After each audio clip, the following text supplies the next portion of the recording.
Basi tukiisha kuhesabiwa haki tokayo katika imani, na mwe na amani kwa Mungu kwa njia ya Bwana wetu Yesu Kristo, ambaye kwa yeye tumepata kwa njia imani kuifikia neema hii ambayo nasimama ndani yake na kufurahi katika tumaini la utukufu wa Mungu.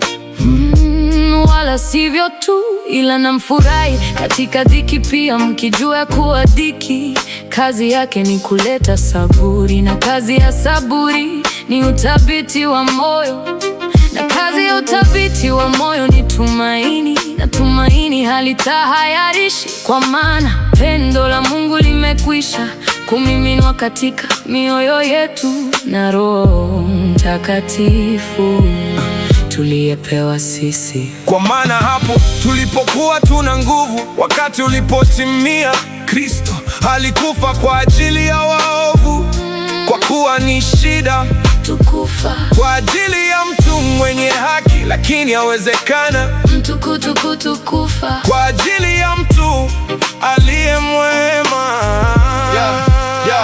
Bali Mungu aonyesha pendo lake yeye mwenyewe kwetu sisi, kwa kuwa Kristo alikufa kwa ajili ya usisi tulipokuwa tungali wenye dhambi. Basi zaidi sana tukiisha kuhesabiwa haki katika damu yake, tutaokolewa na ghadhabu kwa yeye. Kwa maana ikiwa tulipokuwa adui tulipatanishwa na Mungu kwa mauti ya mwana wake, zaidi sana baada ya kupatanishwa tutaokolewa katika uzima wake. Wala sivyo tu, ila pia twajifurahisha katika Mungu kwa Bwana wetu Yesu Kristo, ambaye kwa yeye sasa tumeupokea upatanisho. Kwa hiyo kama kwa mtu mmoja dhambi iliingia ulimwenguni, na kwa dhambi hiyo mauti, na hivyo mauti ikawafikia watu wote, kwa sababu wote wamefanya dhambi.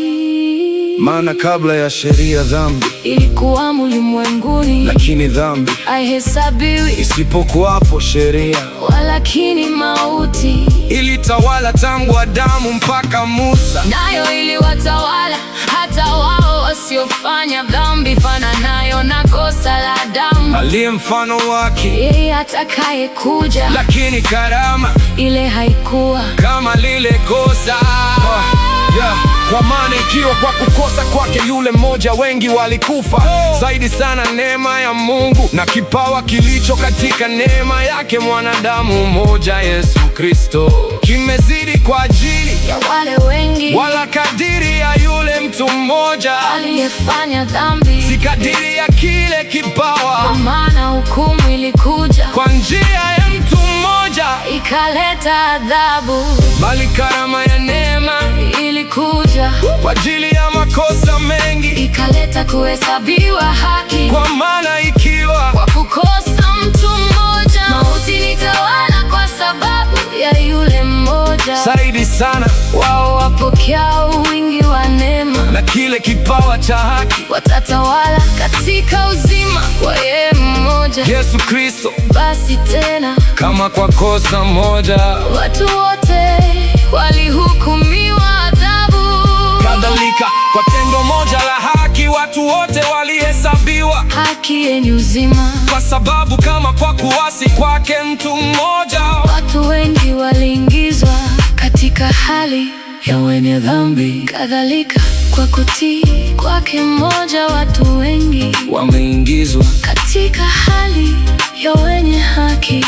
Lakini sheria iliingia ili kosa lile liwe kubwa sana, na dhambi ilipozidi neema ilikuwa nyingi zaidi, ili kwamba kama vile dhambi ilivyotawala katika mauti, vivyo hivyo kwa njia ya haki neema itawale hata uzima wa milele kwa Yesu Kristo Bwana wetu.